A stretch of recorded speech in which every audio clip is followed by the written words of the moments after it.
Okay, I'd like to present to you totally an original effect I just put together recently. What happens is, first I'll explain the effect and then I'll leave you the tutorial. Now what happens is the performer brings out a single card of a different color from the original deck and just sets it in full view on the table. Now what happens next is I'd get the spectator to cut the deck anywhere they like and complete the cut, and they can cut it again if they like, and another time, and let's say one more time for good measure. And then I just proceed to show that the cards are, there's a variety of cards here, there's nothing unusual about the deck, and I place the cards down and I square them up. And then I ask the spectator to cut the deck anywhere they wish. So let's just say they cut it here, and they can choose to look at either this card or the card underneath. They choose whichever. So let's just say they choose the Queen of Clubs, and they square the deck back up. And then I get the spectator to deal off the cards spelling their randomly chosen card, the Queen of Clubs in this case. So we'll spell out Queen of Clubs, and he spells it out.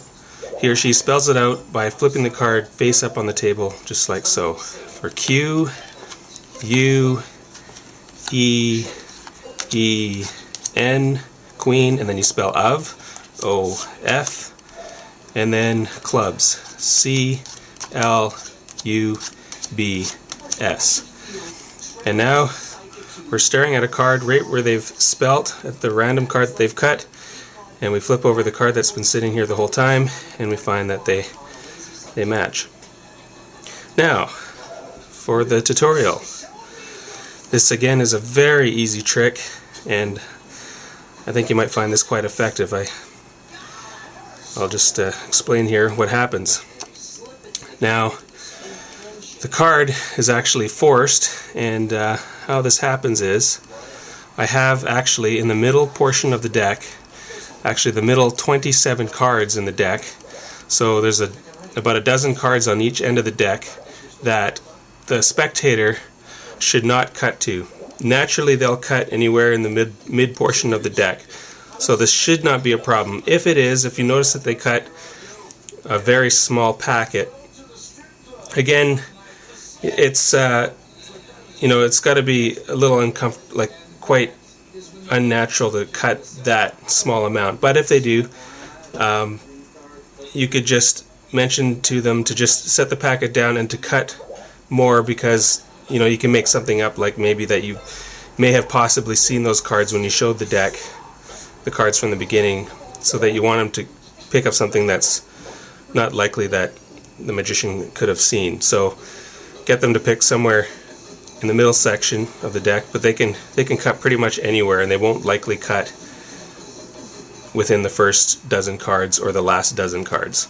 So inside the deck, I'll show you the cards I have. These are the 27 cards that you'll need to get together to put in the mid section of the deck. So you'll pile a dozen cards on top of these cards and 13 cards below these cards, or you could put 13 on top of them or in the 12 at the bottom. It's either way, it doesn't matter. So all these cards actually, once spelled out in the method I just shown, they will spell out to a total of 11 or 12 letters. That's including of course. And you don't spell the King of Clubs, just spell King of Clubs or Jack of Spades, etc.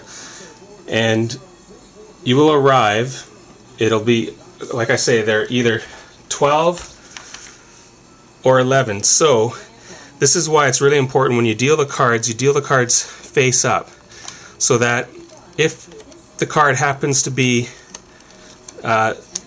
letters containing 11 letters, you will arrive at, let's say we spell it out, we arrive at, now if we arrived at 11, this would have been the 11th card. This is the 12th card. The card you want to force has to be in the 12th position. So if you arrive at 11 and you stop at 11, then all you have to do is just pull out the next card, and you can leave it face down and say, okay, now let's reveal the 2 cards that you've arrived at, and then you'd match it up.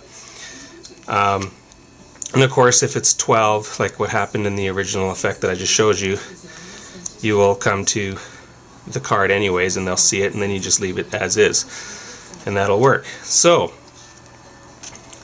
what else was there that I wanted to say about it? I think that's it.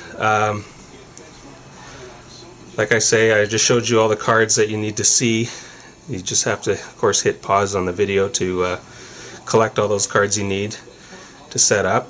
And again, you know, the cutting at the beginning of the trick is a nice way to distract from any suspicion that there is a setup. So you get the spectator to cut, and they can cut as many times as they like.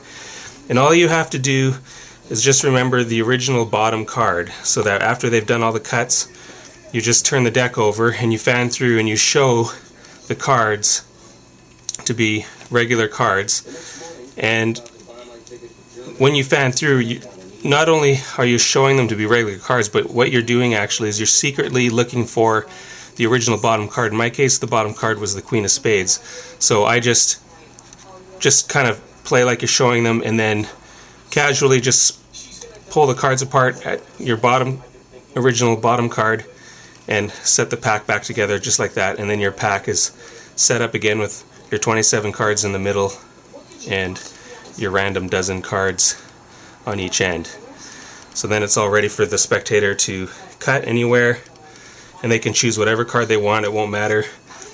Both of these cards will either, you know, spell out 11 or 12 letters. So